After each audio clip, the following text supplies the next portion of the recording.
Hey, everybody, are you ready for a brand new podcast that you had no idea existed? I'm Rory Scovel. And I'm Daniel Van Kirk, and it's the Pen Pals podcast. Maybe you've had a pen pal before. Well, you have two of them right now. You send us your letters about anything going on in your life. Got a mean grandma? Need a new haircut? Whatever it is, send it to us. And we have guests like Will Ferrell, Andy Samberg, Rose Byrne, Brett Goldstein, and Mandy Moore. Listen to the Pen Pals podcast on Will Ferrell's Big Money Players Network on the iHeartRadio app, Apple Podcasts, or wherever you get your podcasts. Hey, Hallmark fans. We have a new podcast just for you, the Hallmark Junkies Podcast. Summer's here, meaning Hallmark Christmas in July is also here. Come listen to me, Carrie, a published romance author, industry insider, and Hallmark superfan. And me, Jenny, Carrie's best friend and a certified Hallmark junkie, as we review these movies. Because we know you're watching too. Sit back, relax, get your Hallmark on, and listen to the Hallmark Junkies Podcast starting July 13th on the iHeartRadio app, Apple Podcasts, or wherever you get your podcasts. Merry Christmas! Sonoro and iHeart's My Cultura Podcast Network present Princess of South Beach Season 2. Did you miss me? The new season of lies, scandals, and skeletons in the closet. And I am proud to take office as your first openly gay mayor. This season, it's all out in the open. Listen to Princess of South Beach on the iHeartRadio app, Apple Podcasts, or wherever you get your podcasts.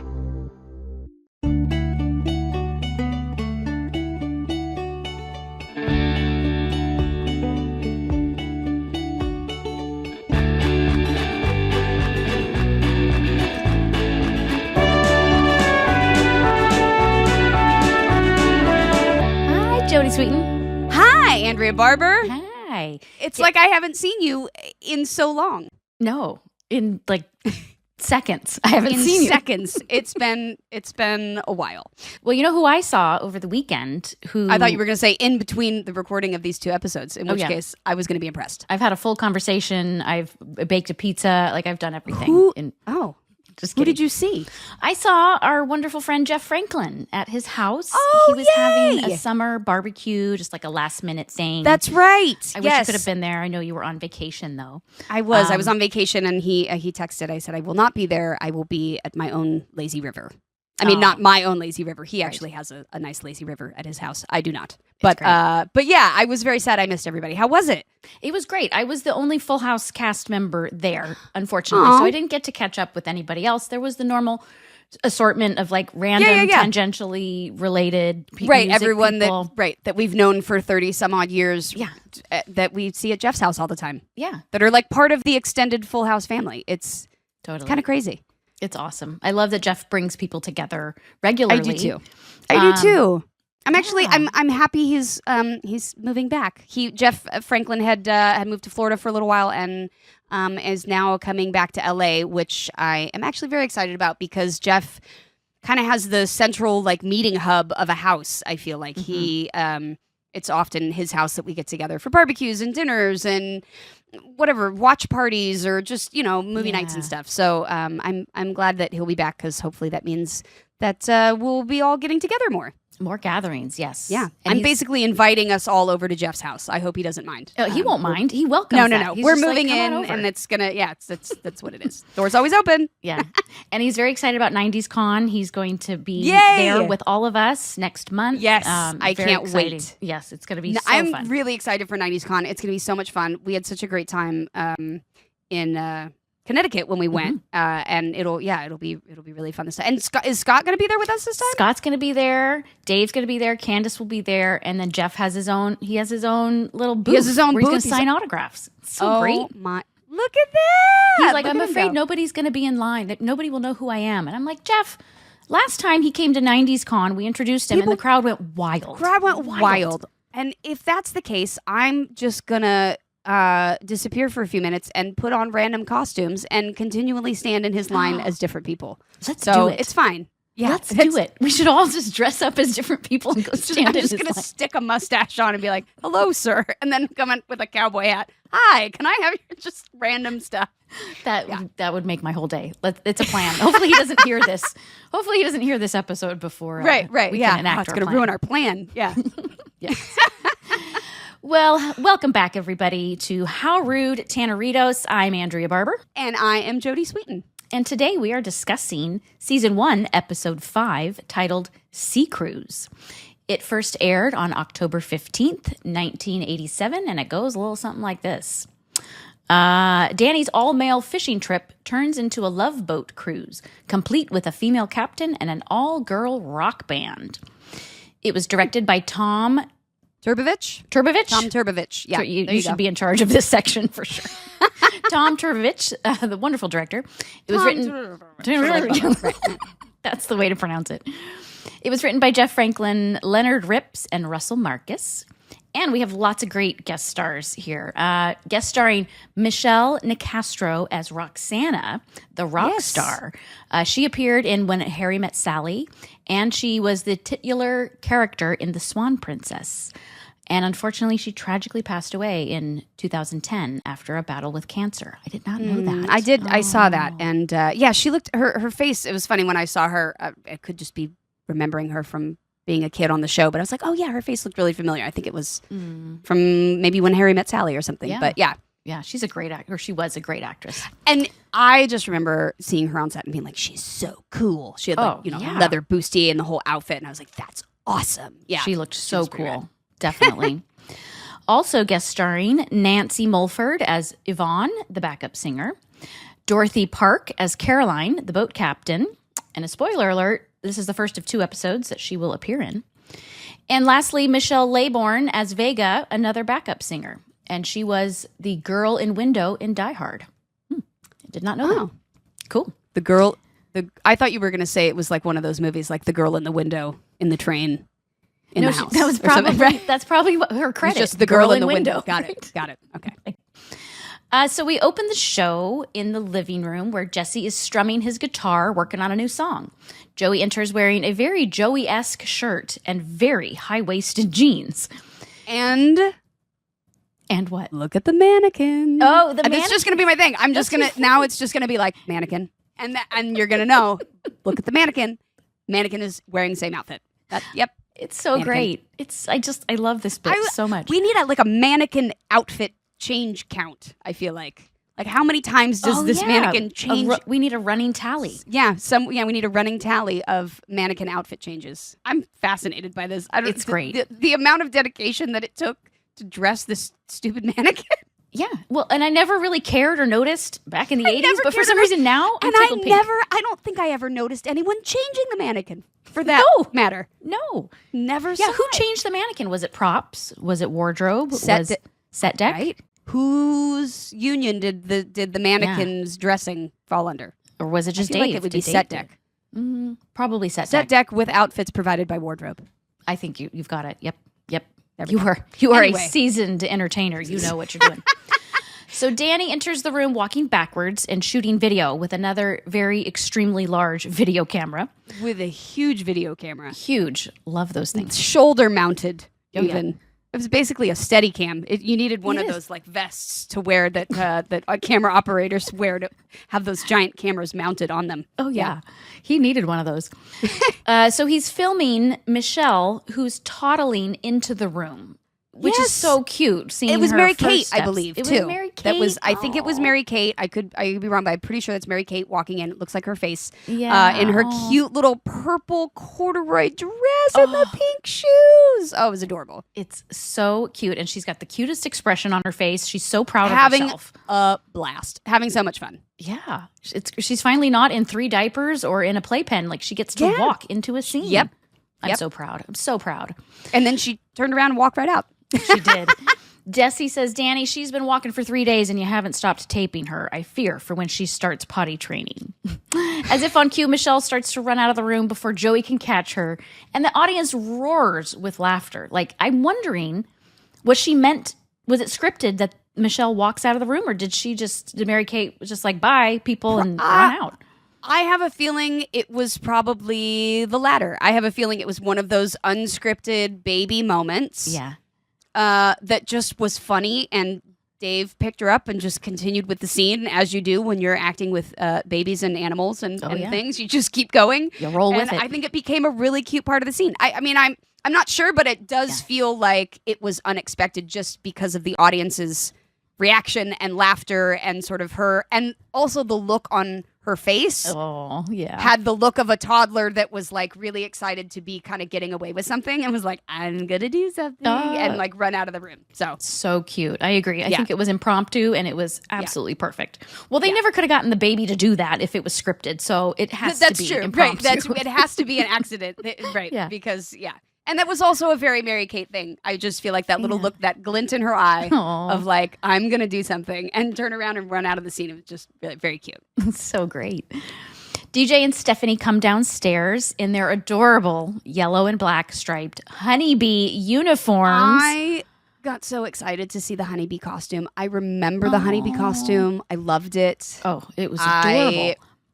That costume, and we see it in Fuller House too. I believe Steph pulls out the honeybee costume in the attic at one point. But that's great. But yeah, there's it's really, really such a iconic outfit and part of the characters of Steph. It's adorable. And I forgot DJ was the honeybee too, but this was like her last hurrah. This is like her last hurrah. And so the honeybees, it's like the equivalent of Girl Scouts in America, I'm assuming. And Stephanie makes a series of bee puns like busy and business. And DJ, who's obviously too old for this honeybee business, passes her cute little antenna hat on to Stephanie. She's officially passing the torch to you. Aww. She even says, and I actually thought this part was so funny, she puts the little thing on and she says, to the bees of the future. Oh. And my daughter, of course, is Beatrix, but we call her Bee. Yeah. And at that age, like, she looked exactly like me at like 5. Totally. And so it Carbon was copy. so like this weird little moment of like sort of meta referential whatever as they're putting the little hat on, and she was like, to the bees of the future, and I was like, yeah, to the bees of the future. No. Wow. It was just, that's huge. It was a cute little moment, and I remember that hat. I bet that's why you named her Bee, because of this very moment, the bees of the future. This very moment, it was for the moment that we could discuss it in the podcast. That was really was the entire thing, and now that's it. And that moment really paid off. So it's finally come to fruition. So it was everything that I hoped it would. It's a 37-year build up to this moment. Yeah. The girls do the secret honeybee hello dance movements, which include buzzing around and eventually stinging each other, which is so cute. The girls hear Grandma honking outside, and Danny hands them Michelle, and all 3 girls buzz off. So this is hysterical that Danny's sending you guys, the 3 girls, away for the weekend. This is a setup so that the guys can have a guys' weekend. Right. But he doesn't walk you to the car. He doesn't say, he doesn't kiss his mom hello or goodbye. Like, he's just sort of like, see ya, bye for the weekend. See you later. Yeah. Well, I mean, they were just there maybe the week before, right? Grandma? Oh, that's true. Yeah, the grandmas were just there. If she flew in, then obviously Grandma lives out of town. This was a thing that threw me, because if Grandma's picking them up and Grandma just flew in, is it well, it can't be Pam's mom, because that's Irene. Right. And it's probably not Joey's mom. Which also I just realized there's no acknowledgement in the last week's episode of that being his mother-in-law. Wouldn't it be? Yeah, and she never mentions that she's in her dead daughter's house. She's her dead. Yeah. Yeah. Very, very weird. I never. Yeah. You're putting 2 and 2 together. That. Yeah. Wow. Yeah. I can't believe we didn't bring that up in last week's episode, that I'm just putting that together. But also now whose grandma's picking him up? Whose grandma is this? Whose grandma is this? Is it even a grandma? I don't know. Like, who knows where the girls are going? It's a grandma. Who knows? They're just taking their suitcase and their little honeybees and buzzing right off. Sitcom land. Yes. Don't pull the strings. The whole thing falls apart. So the 3 guys are now child-free in the house. What will they do with themselves? Jesse suggests that they pick up some girls, obviously. Right. Joey suggests that they go to a Three Stooges festival downtown to meet girls who won't mind if you poke them in the eye. I don't know what that means, and I don't even really want to think about it. I think it could mean a few things, but do we want to pull that string? Well, you're the one talking about pulling things. No, I sorry. But It was a weird comment. This episode is so... It's rife with innuendos. Laden. Yes. But there's so many, like, double entendre and sexual innuendos. I was, I was like, oh my, Full House, what's happening? There's a reason why the girls were sent away for the weekend. Yeah, you couldn't be in these scenes. There's no way. No, way too. No, well, it would also, it would have ruined the whole moment. But so we went off with mystery grandma. Someone's grandma. They were, someone's grandma picked us up, and the guys were just happy that we were gone. Yeah. So, which, you know what? After having kids, I think there are parents out there that are like, yeah, I get that. Understandable. Just want a weekend.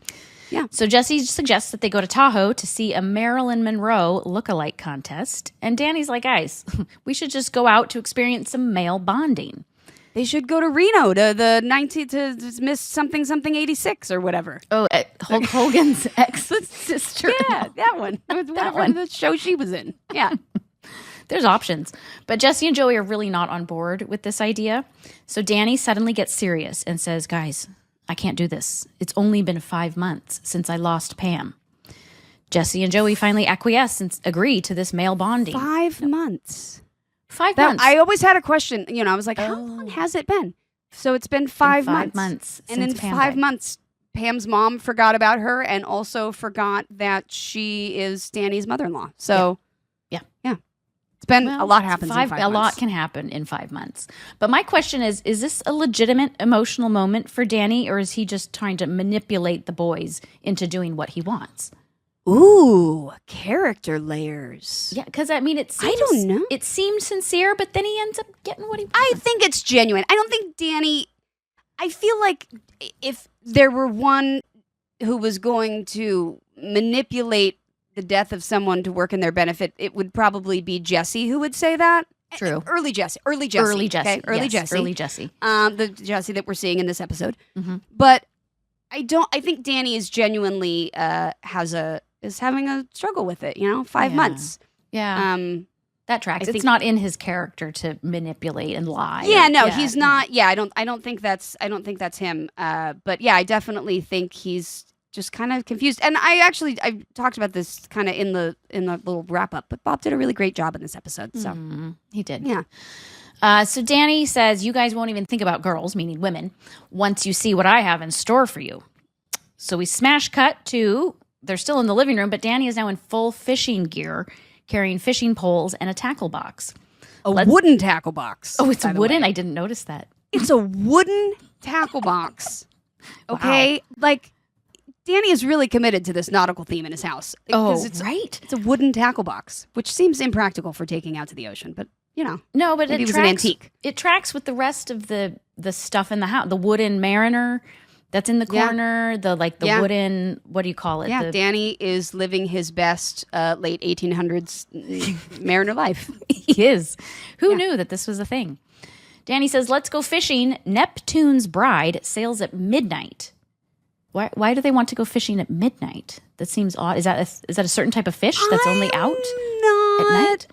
I'm not a fisher person. Neither am I couldn't tell you why. I do know that you're supposed to go early in the morning, I think, for fish. Early in the morning and like sunrise and sunset. Also a song sang in this show. Mm-hmm. But no, I think like morning and evening are the times that you're supposed to go fishing. I think, from my limited knowledge, I don't think midnight is typically a time that people are setting sail on fishing cruises. But again, please, I'm sure someone in the comments will correct me if I'm wrong. I hope there's some fisher people, some avid fishing enthusiasts out there that will correct us and tell us when the hell is the right time to go fishing. Yeah, let us know. We got to know because I want to avoid that time. Yes, because I don't. It's probably very early. Fast and I don't asleep do at midnight. Yeah. Joey appears from the alcove wearing a sea captain's jacket, hat, and even a red ascot, a la Thurston Howell III. And still, his pants are very high. Where does he keep all these clothes? I don't know, but the mannequin did not wear the Thurston Howell uniform. I think this is the one rare moment. Well, we've got to keep some reality. Who has 2 captain's hat and 2 red ascots lying around? Now we have to be reasonable? Like, why start now? I was being sarcastic. Oh, okay. I'm very gullible. It's the only language I speak. Yes. But yeah, because who would have 2 ascots and captain hats lying around other than perhaps Captain and Tennille or Thurston? Or Thurston. Jesse comes downstairs looking exactly like Jesse with his leather jacket. Danny says, "We're going fishing. You look ridiculous." And Jesse responds, "I look ridiculous?" The phone rings and Joey answers it. Gilligan's living room in a Thurston Howell impression. It's for Jesse. It's Roxana, Jesse's ex-girlfriend and also a famous musician who used to be part of Jesse's band. Jesse wrangles the phone away from Joey and talks to Roxana while Joey and Danny... Over the couch. Oh, yeah. Hi again.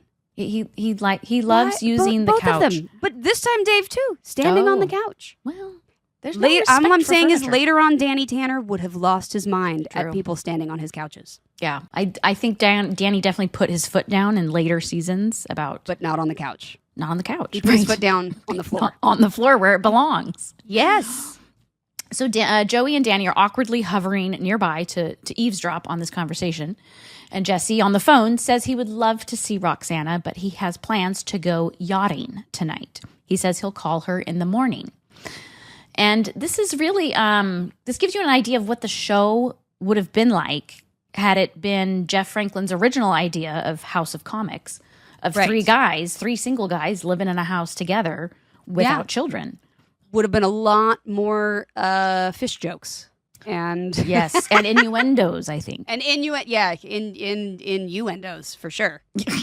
Yes, in your innuendo. In your endos, right? Yes. So I have complicated feelings about this, but we'll save that for the end of the show. My name's Laverne Cox. I'm an actress, producer, fashionista, and host of The Laverne Cox Show. You may remember my award-winning first season. I've been pretty busy, but there's always time to talk to incredible guests about important things. People like me have been screaming for years, we got to watch the Supreme Court. What they're doing is wrong. What they're doing is evil. They will take things away. And I can only hope that Dobbs is that, Pearl Harbor moment. Girl, you and I both know what it took to just get through the day in New York City and get home in one piece. And so the fact that we're here and what you've achieved and what I've achieved, that's momentous. It's not just us sitting around complaining about some bills. The only reason that you might think, as Chase said, that we're always miserable is because people are constantly attacking us and we're constantly noticing it. Listen to The Laverne Cox Show on the iHeartRadio app, Apple Podcast, or wherever you get your podcast. Be sure to subscribe and share. Hola, mi gente. This is Wilmer Valderrama, executive producer of the new podcast, De My Abuelita First, part of iHeartRadio's My Cultura podcast network. Each week, host Vico Ortiz and Abuelita Liliana Montenegro will play matchmaker for a group of hopeful romantics who are putting their trust in Abuelita to find them a date. Your job right now is to get on Abuelita's really good side. Our Abuelita definitely knows best.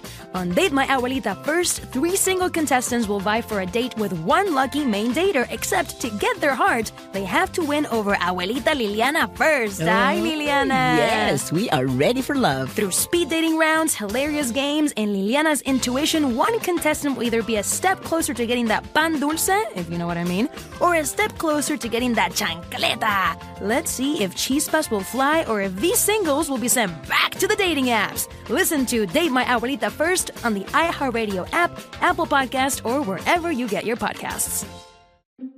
Hey everybody, I'm Ben Nadif-Haffery, and I want to tell you about a show called The Last Archive. It's about the history of truth in 20th century America. Each episode, we tell a story about how people came up with new ways of knowing things and doubting things over the last 100 years. Histories of science, technology, democracy, and also some pretty far-out characters. What the heck was that in? Well, it's Dr. Frankenstein's monster, isn't it? This season on The Last Archive, you'll hear stories about the dawn of social network theory. Of course I go, oh my God. Mid-century songwriting machines. I'm not an industrial spy, I'm a graduate student. Invasive species. They're chanting all together, bring back the nest, bring back the nest. All this and more on the new season of The Last Archive.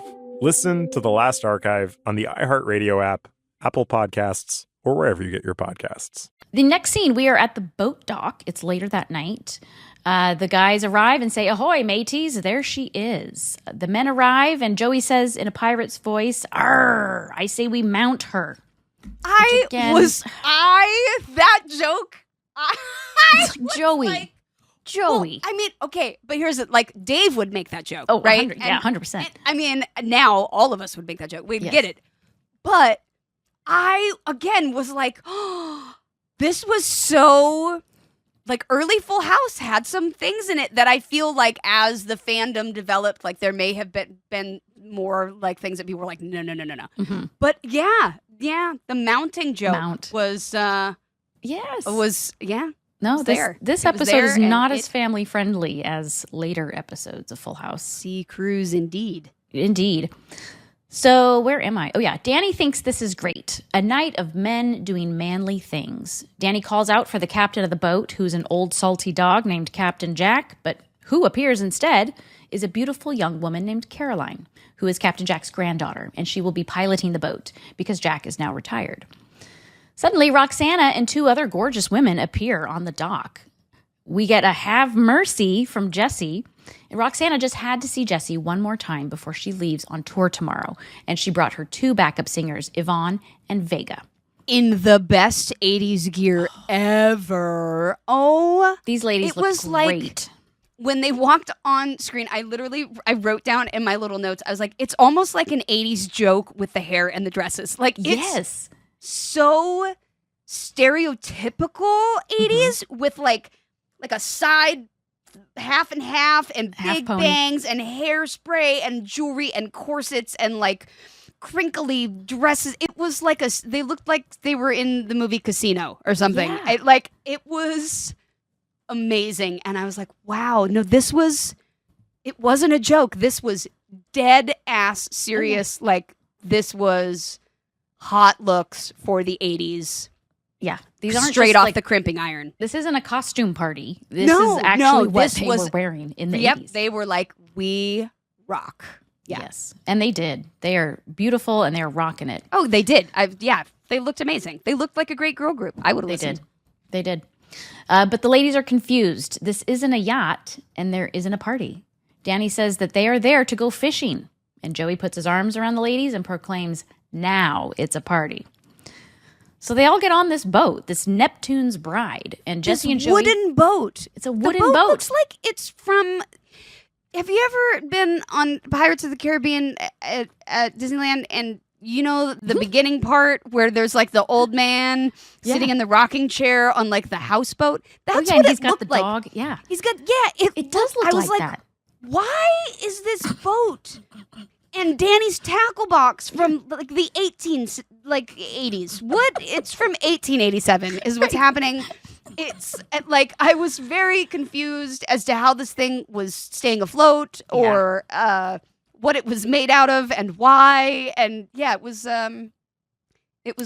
great. It was, and it looked not at all like the boat that they use in the establishing shot, which is an obviously like modern fishing boat with the two big things on the side of it. And then it goes to like, Pappy's, thrown together woodshed of a boat. Yes.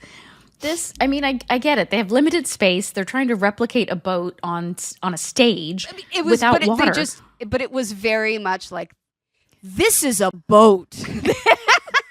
This is a man boat. It's a man boat. Old. Right. It's for fishing. It's not for fun.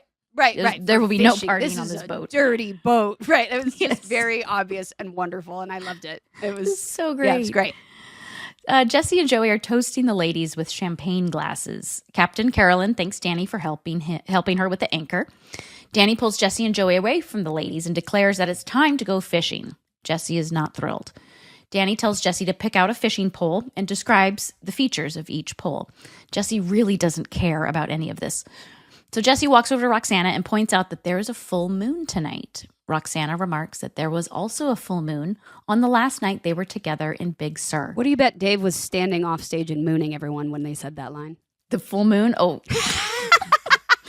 Yes. In fact, without even being there, I can guarantee that's what was happening. I'm almost positive. I feel like if we asked Dave, like, hey, were you moon? He'd be like, oh, yeah, yeah. Oh, yeah. When Jesse says the thing about look at the full moon. Yeah, I was just off camera. Absolutely, that happened. So Jesse and Roxana reminisce and kiss in a passionate embrace. Danny and Joey once again are creeping up on them and eavesdropping and watching. Again with the boundaryless making out in front of people. Nobody has boundaries in this family. And the seals clapping comment? The seals were clapping? Did you? Oh, maybe we haven't gotten to that part. There's a comment where he says something. They're talking about the last time they were together in the full moon. Yeah. And he says, like, yeah, remember the seals were even clapping for us. I was like, wow. Oh, I didn't catch that. Oh, yeah, dear. Yeah. yeah. Well, they were performing. They were putting on a show for the seals. I thought you meant the seals were. Yeah. It was. No, Jesse and Roxana were putting on the show. We're putting on a show, right. I want to make a joke here, but I won't. You sure? It was about a seal and, you know, how they like to balance the little ball on their nose. Anyway, let's keep going. Okay, moving on. Danny and Joey start singing the Love Boat theme, which the audience goes crazy for. Because the show was probably still on. Right. At that time. Still on. 1987. People were like, the Love Boat. That's totally a very current and funny joke. Very current. Right. Jesse complains that they just butchered a classic. So there's so much singing in this show, and I'm not complaining about it. Like I love it. I kind of love it. I'm surprised we didn't go full musical episode at some point. Mm-hmm. A little disappointed. Well, maybe it's coming. I don't know. We've got 190 more of, or 180 something more. Something, yeah. So the backup singers say, "Yoo-hoo, we're out of champagne," and Joey suggests a menage a fish. Like that. What? Hubba. Which, first of all, that two things that shouldn't go together are sexy time and fish. It's just not in a French phrase. Yeah, this French phrase. No, none of that. No, I wouldn't. I would be like, I'm not a fish, sir. Yeah, right. No, it was a little. This episode was scandalous. I'm just saying, scandalous. It was scandalous, but it didn't even really make sense. Like the mounting joke really made sense, but menage a fish is like I don't you know. Well, you see, no.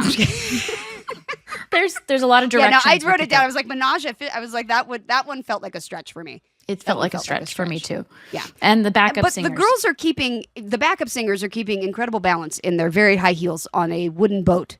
Oh, they are. Yeah, no one's tipping, and they're not buying what Joey is selling. They are just like the menage a fish. Lot more. Yeah, they're like no, that fish market is closed. No one. We need a lot more champagne if we're gonna menage anything. So then Joey starts describing in detail how the boat is rocking and swaying up and down and back and forth, which then right, I was like, bro, now the ladies are seasick. They're running to the bathroom to vomit. Yeah, but he wasn't talking about that. I was like, did you just get that joke? I just got it right now. Wow. That was the joke. So that's why the ladies. He goes right from menage a fish into and it's going up and down and back and forth and blah.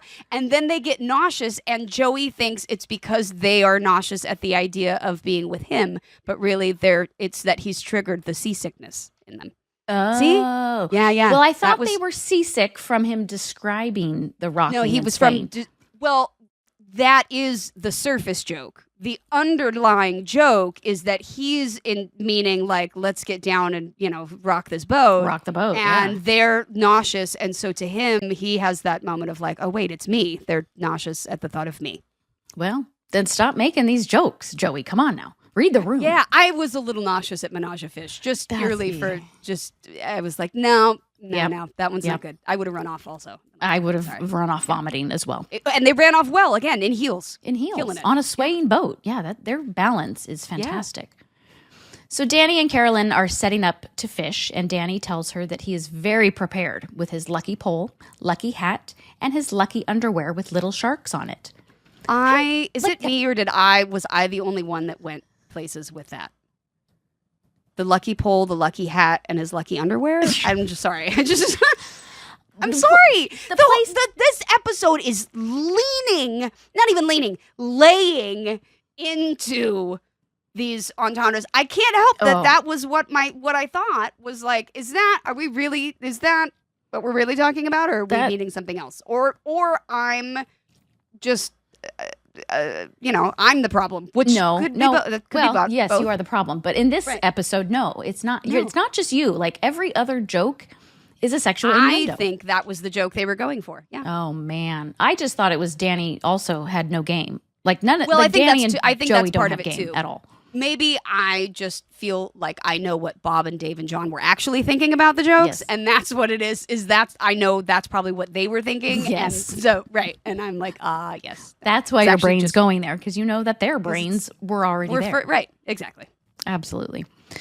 So for some reason, Carolyn finds him funny. Okay, they're flirting in a nerdy way. Amazing. Okay, You were like, for some reason, I don't funny. She's enamored with him, and I'm like, okay, have fun with the shark underpants. She lives on a boat. She doesn't get out much. She's been living out there in that wooden boat since 1870. She needs a with mate. Her Captain Jack, peg-legged grandpa. So, she needs a mate. And a friend. A first mate. A parrot even is what she needs. She needs anything because she's settling for shark underwear at this point. Danny decides to show Joey the art of casting a fishing rod. He demonstrates with his own rod, and Joey copies him. I know. I can't get through the copy here. I can't get through it because it's just the jokes write themselves. I didn't mean to laugh. I was trying to keep it in. Okay. So back to the Danny's back to the demonstrating with his own rod. Joey takes his rod and copies him, except he ends up accidentally throwing his entire rod into the ocean. Whoops. Which is never a good idea. No, he's just never throw your entire rod. Never throw the whole rod into the ocean. No. You should hold on to it. But the audience loves this. Like they laughed so hard at this. They really did. Hysterical. And such a Joey moment to just throw the whole rod. So we let it go. Yeah. Yeah. We come back from a commercial break, and all three guys and the ladies are now fishing together. Jesse catches his fourth fish. Yvonne and Vega catch their fifth fish. And Danny exclaims, "How could this be? Look what they're wearing." He's referencing their beautiful 80s cocktail attire.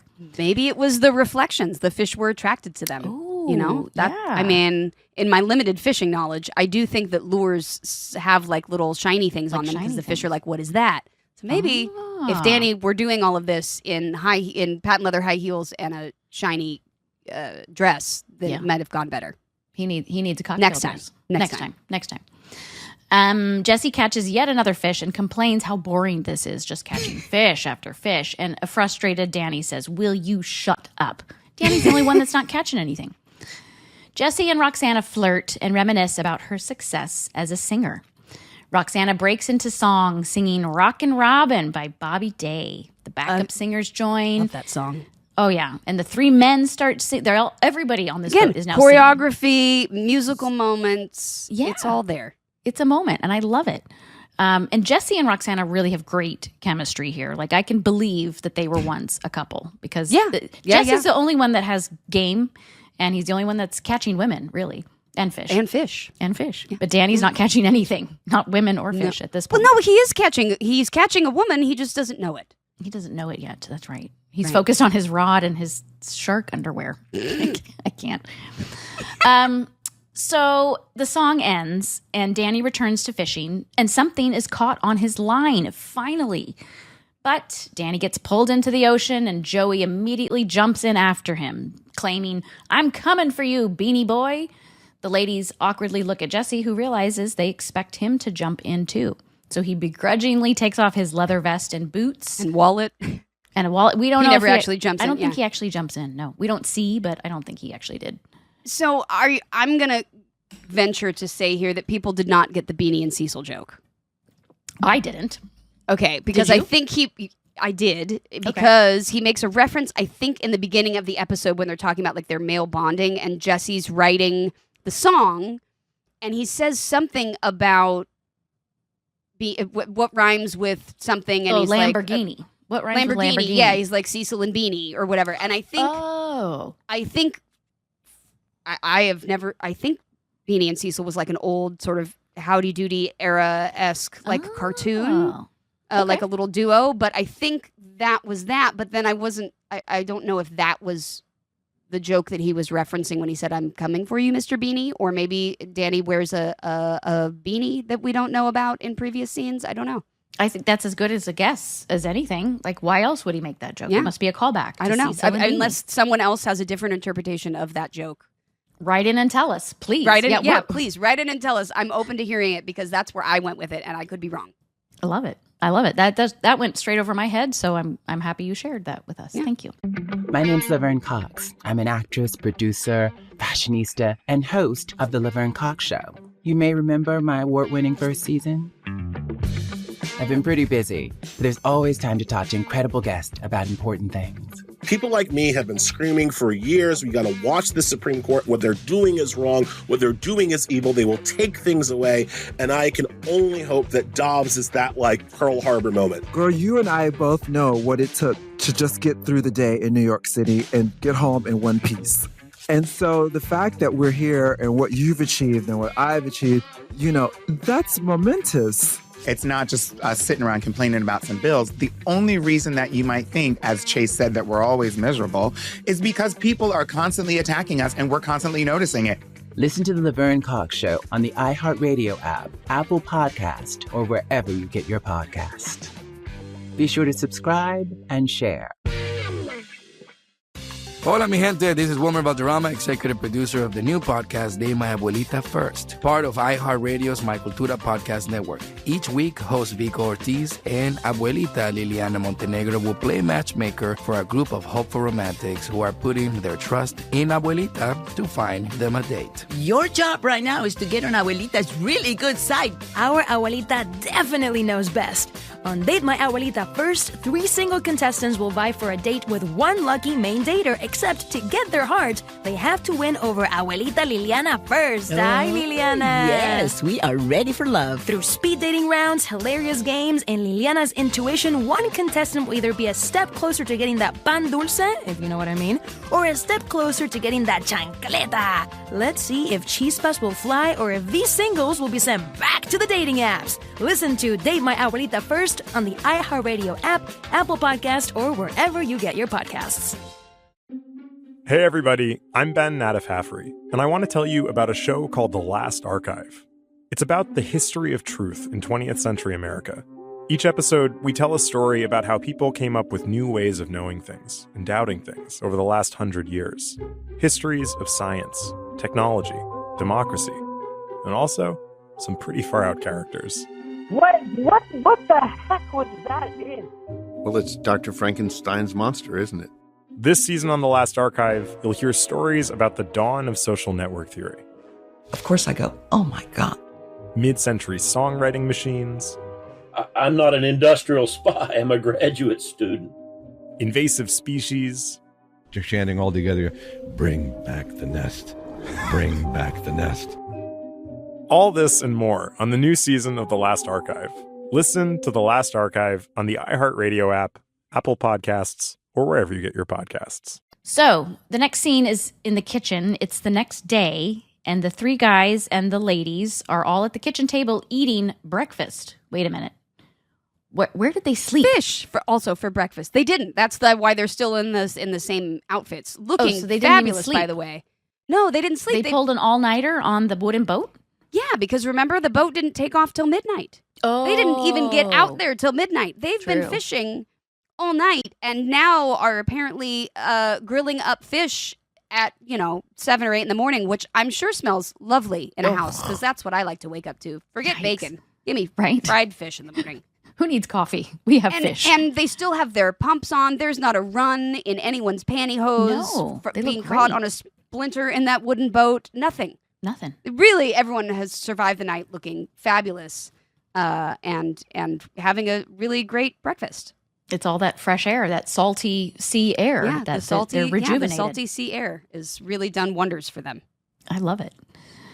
Joey keeps offering them various types of fish that he caught, his halibut, his swordfish, and Danny, still bitter, tells him to shut up. We find out that Danny was actually pulled into the ocean by a tire. not a fish. So he didn't even catch a fish when he went into the ocean. Catch a fish. Just caught a tire. Poor guy. Poor Danny. Poor Danny. I feel bad for him. The backup singers thank them for breakfast and go to leave, and Joey walks them out and into the living room. In the living room, he's trying for that menage a fish one more time. Oh yeah, he's not going to give up that easily. Heck no. So in the living room, the ladies thank Joey for the Pepto-Bismol and tell him that being with you actually bordered on fun. We've met a lot of men, and now we've met you. And ouch, right? That joke, I was like, wow, poor Joey. Poor Joey.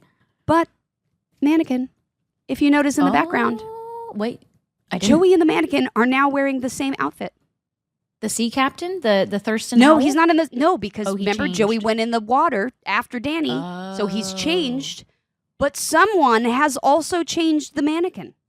Attention to detail. The continuity on this show is terrible, except for the mannequin.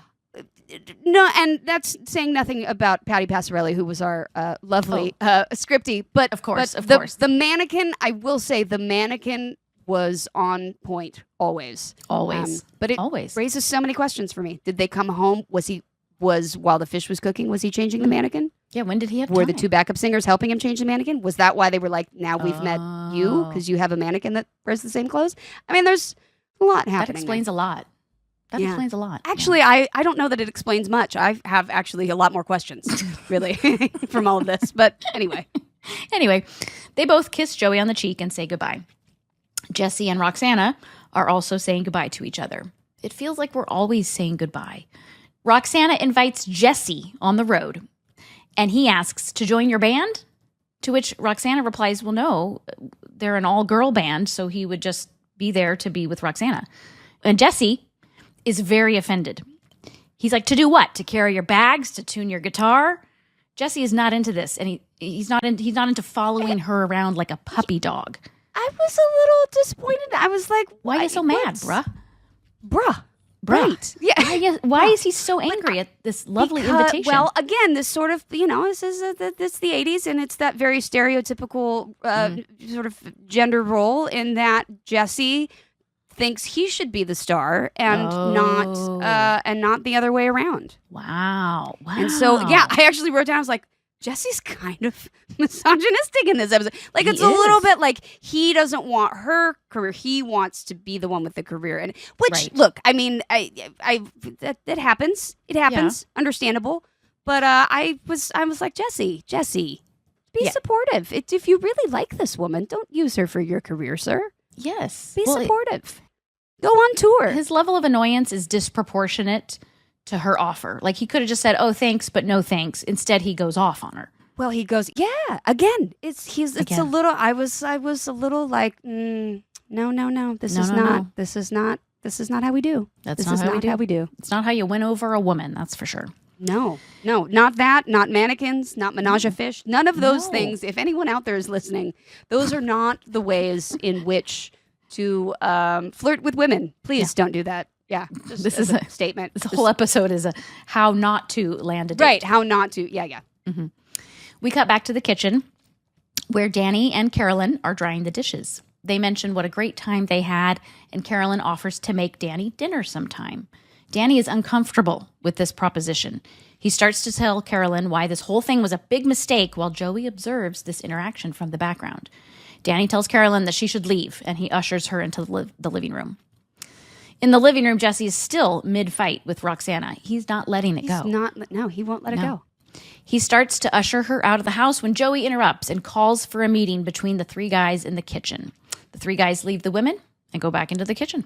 The kitchen is where all major conversations happen. The most important conversations happen in the kitchen. Which is true in real life, as it is in Full House. But the kitchen is usually the heart of the home. Yeah, it is. Oh. Joey says, Danny, you had a nice time with Carolyn. Jesse, you had a nice time with Roxana. What is the problem? Why is everyone fighting? Jesse and Danny basically tell him it's none of your business. Joey calls Jesse out and says if Jesse's attitude has something to do with Roxana's success, does it? Jesse denies it at first, but then he slowly admits that yes, he was jealous. Yep. And see, in this moment, I went, Okay, Yeah. he redeemed himself in this because Yes. in the previous scene I was a little, but then this one he's like, no, I was jealous, and I Good. get it. Good on him. And He's good on him, self-aware. and great on Joey for calling it out. All of Yeah. a sudden, I love this seeing Joey kind of all of a sudden. You're like, oh my gosh, wow, Yeah. he gets it. It's a great scene. It's great. I love it. So Jesse admits he was jealous, and Jesse explains that he had promised himself that he would have a record deal by now at the age of 24, but he doesn't. 24. Yeah, did that bump you too? He's 24. Yes. Oh my God, was John actually 24? I think I did. I looked it up at one point. I think John was like 28. I was gonna say, I think he was like 26, late. 27, He something was like late that. 20s, and then Bob and Dave were like early 30s, like 30, 31. Like they were babies. No, I don't think they were that old. No, I don't think so. Bob and Dave No. are older than John. No, John, yeah. Oh, that's No? true. They are. But how much? I thought they were older? younger. Anyway, well, but that's, Anyways. someone tell us. Someone But tell us someone how tell us. old they But were. 24. 24 is so young. I was like, really, that one caught me because just to think about the fact that like it's been that long. I mean, thinking back to when I was 24 feels like forever ago. Yeah. And to think like, we've known them all since they're like mid to late 20s. I mean, it's crazy. It was crazy. Yeah. Yeah. It's weird to think how much older we are now than they were. Then. Yeah. Like that's a very sobering realization. Really is. Wow. Talk about a barometer for time. So Jesse is like, when is it finally going to be my turn for some success? And Joey consoles him and says he knows how he feels. Joey says, when I see Alf, I go nuts. The audience roars. The audience loves this. I loved that joke. I actually laughed out loud at that joke because I was also an Alf fan as a kid. You But when were. he says a carpet sample has a series, that's a great line. That is such a great line. That was a really genuinely funny, great line, and I loved it. And it took me back to my Alf watching days of it's Melmac so and Alf funny. eating cats. Which Oh. maybe Alf didn't like cats. Well, on Melmac, they had them as snacks. And so I Oh. feel like maybe that was where he was always trying to eat the family cat, remember? Oh. Yeah. Yeah. And that was maybe where my blocked that my aversion to cats started. You do. And You I hate just cats. John was our amazing, wonderful fact checkers. Oh. John was 24. What?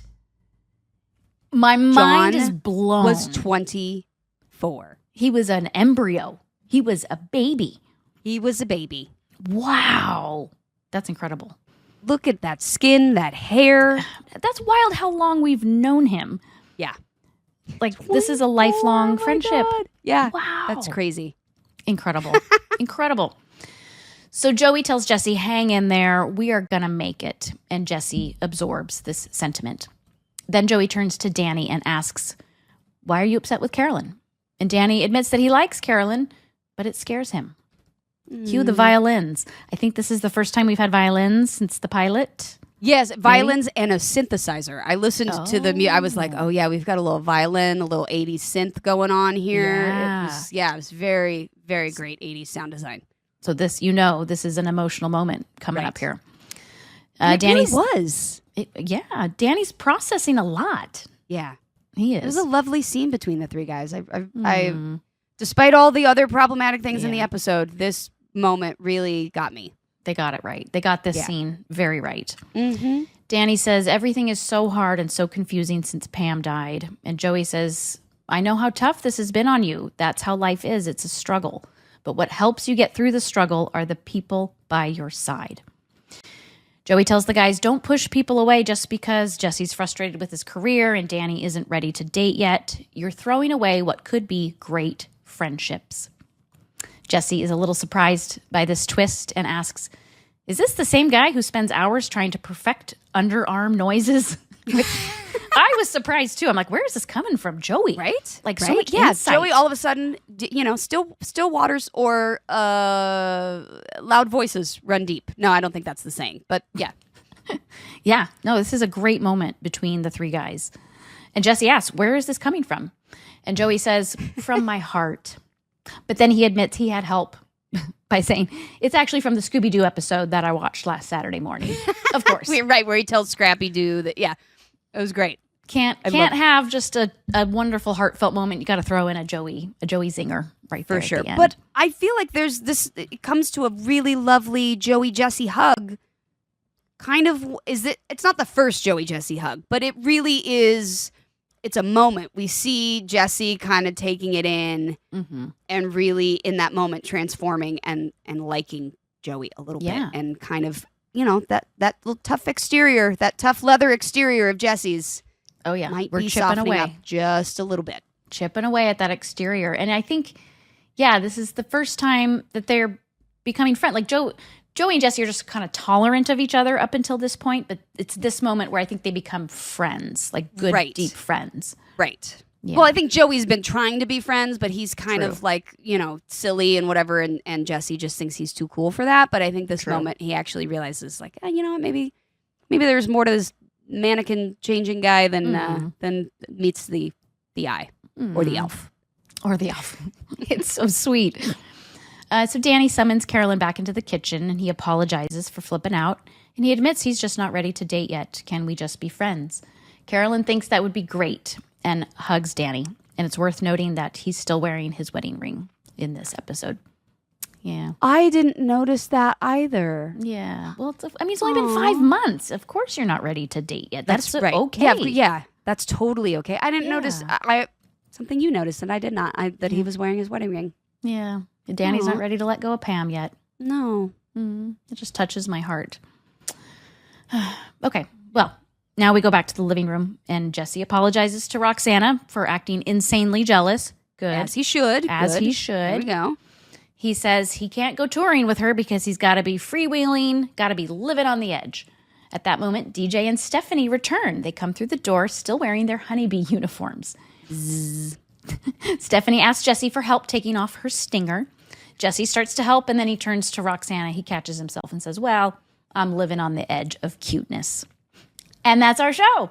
Oh, so cute. And that really was, like I said, the episode has some things that are a little out of character, I think, for the Full House that most people kind of know and remember. Because this episode was definitely a little more, racy, adult-centered and racy and focused on their relationships. But I really loved, it was such a character development story. It really was. For all three of them. I forgot that it wrapped up, so nicely. Yes. And really we see Jesse change, and we see Joey have a little bit more of a heart, and we see Danny still processing, but, it was, I loved it. It really came together quite nicely. And Bob, I thought, was so sweet and wonderful and genuine in this episode, particularly in that last scene. Yeah. It was a really great Full House episode. But I remember when they were shooting this one, my mom, I think my mom was like, this doesn't feel like a family show. This doesn't feel like Full House. Yeah. I can picture Janice saying that exactly like that. Right. That's Right. such a Janice And thing. it wasn't. It was really, I think before, again, the family dynamic of the show really took off. And we found that the magic was with all of us being together and not keeping the adults and the kids so separated, which was kind of typical, though, for most shows back then. It wasn't like kids were a central character. They were kind of the periphery or whatever. Right. They were like furniture. Yeah. Right. I think it changed. Full House really changed that vibe. Yeah, I definitely missed the girls this episode. I'm as much as I loved all the stuff with the guys, I was missing the family feeling. I was missing the girls and the family dynamics. For sure. Yeah, I missed you guys. I'm ready to get back to the family stuff. Wonder what I did that week, because it was like first scene, last scene, and you not even a costume change. You were in the honeybee. Costume as a bee the whole time. Yeah, easy week for you. And now I'm wondering, like, was there a reason? Was something else going on or happening that the kids, we couldn't be as available, or was somebody sick, or what? You know what I mean? Oh yeah, because sometimes those are the things that happen. But I think it was just that the episode was focused on the guys, right? And that was kind of what shows did. It was like you could have the kids in the beginning and the end and not really pay attention to them. But as the show went on, Full House definitely didn't do that as much. Well, you guys got to bank a lot of school hours this week because you weren't in much of the episode. Exactly. So That's what we were doing. Is banking those 3 hours or back more there a day. studying frantically. Yes, definitely. Yeah, no, I loved this episode. I loved Joey's arc. Dave did such a great job in these final scenes. He's no longer just the idiot dolt, with the funny noises. Like he isn't, but he is, but he isn't. But he's more than that. He is the peacekeeper. He actually cares about these guys. He cares about them and their relationships. So I loved that.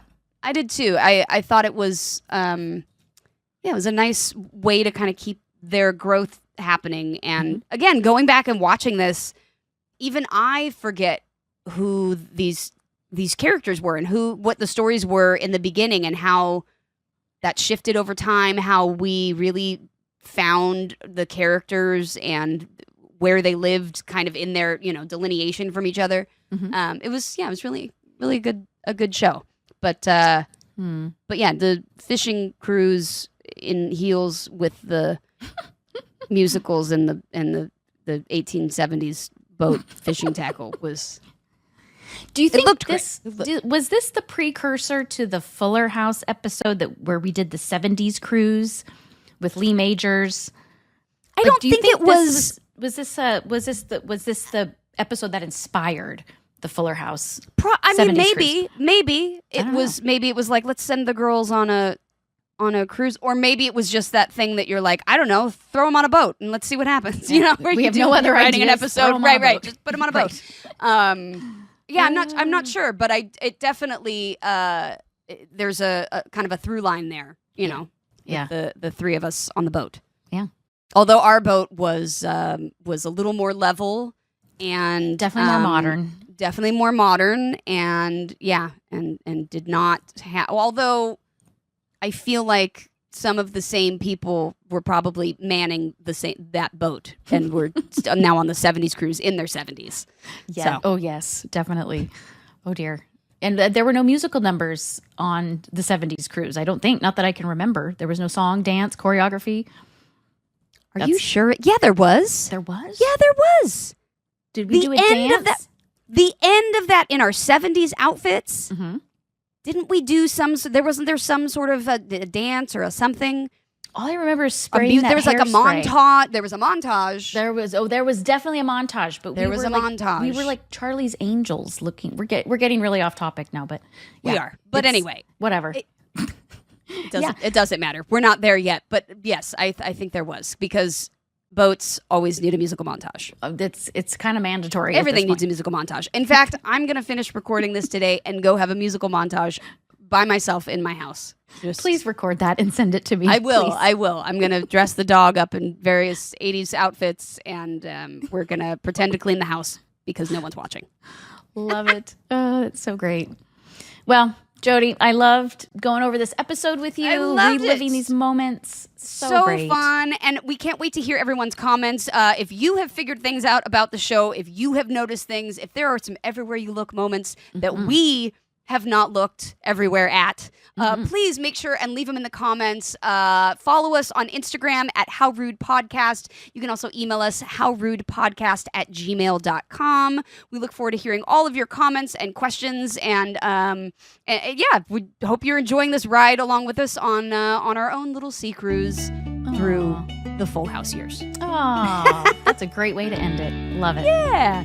All right. Well, thanks for joining us for another episode of How Rude, Tanneritos.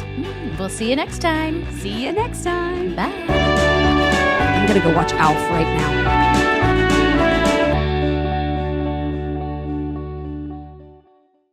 Hey, Hallmark fans. We have a new podcast just for you, the Hallmark Junkies Podcast. Summer's here, meaning Hallmark Christmas in July is also here. Come listen to me, Carrie, a published romance author, industry insider, and Hallmark superfan. And me, Jenny, Carrie's best friend and a certified Hallmark junkie, as we review these movies. Because we know you're watching too. Sit back, relax, get your Hallmark on, and listen to the Hallmark Junkies podcast starting July 13th on the iHeartRadio app, Apple Podcasts, or wherever you get your podcasts. Merry Christmas! In our 22 years of friendship, Andy, this has to be the most bizarre thing we've ever done. I know. I love it. Our podcast, My Vagina Said What, is a podcast where we ask our everyday vagina listeners to pull up a seat at the best friends table as we share our most personal and humiliating stories and ask questions about women's bodies. We are going to discuss all body things, like what exactly are we supposed to do with our pubes? Oh my gosh. If you could have a heart-shaped pube that were bedazzled in pink rubies.